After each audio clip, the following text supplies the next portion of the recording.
Dévotion Fanro du mardi 18 juillet 2023 par l'apôtre Grace Lubega. Titré « Alignez votre destin », partie 1.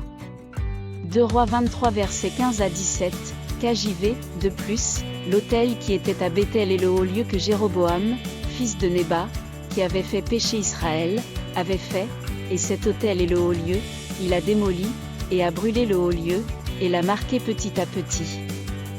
Poudre, et brûla le bosquet.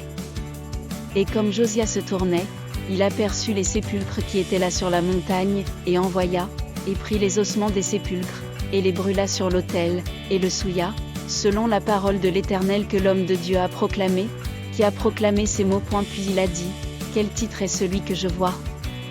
Et les hommes de la ville lui dirent, c'est le sépulcre de l'homme de Dieu, qui est venu de Juda, et qui a proclamé ces choses que tu as faites contre l'autel de Béthel.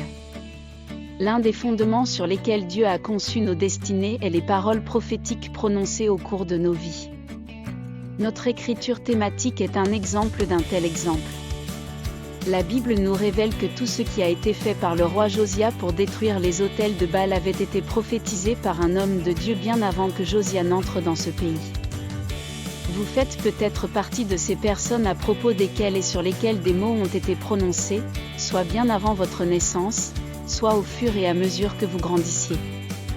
Comprenez que ces oracles divins sont essentiels pour vous aligner sur votre destin. Même si aucune parole spécifique n'a été prononcée, dans le Nouveau Testament, nous avons la parole sur de la prophétie, 2 Pierre 1 verset 19. Il a dit de grandes choses sur votre destin. Prenez-vous le temps de réfléchir à ce qui a été dit sur votre vie? Êtes-vous du genre à entendre des mots sur votre avenir et à les considérer comme les discours vides d'un autre homme ou femme de Dieu? Aujourd'hui, Dieu veut que vous réfléchissiez profondément aux grandes choses concernant votre destinée qui ont été dites par un homme ou une femme de Dieu ou qui sont déclarées dans la parole.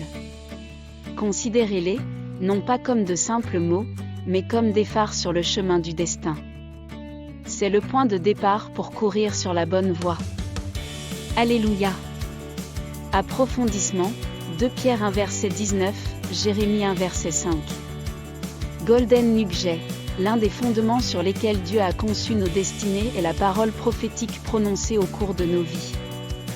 Considérez-les, non pas comme de simples mots, mais comme des phares sur le chemin du destin. C'est le point de départ pour courir sur la bonne voie. Prière, Père bien-aimé, je te remercie pour cette vérité. Merci pour l'avenir, vous avez parlé à l'existence. Je suis aligné sur le chemin que tu as tracé devant moi. Je ne virerai ni à gauche ni à droite parce que je m'accroche à toi comme mon guide. J'accomplirai tout ce que vous avez déterminé comme mon mandat et ma mission, au nom de Jésus, Amen.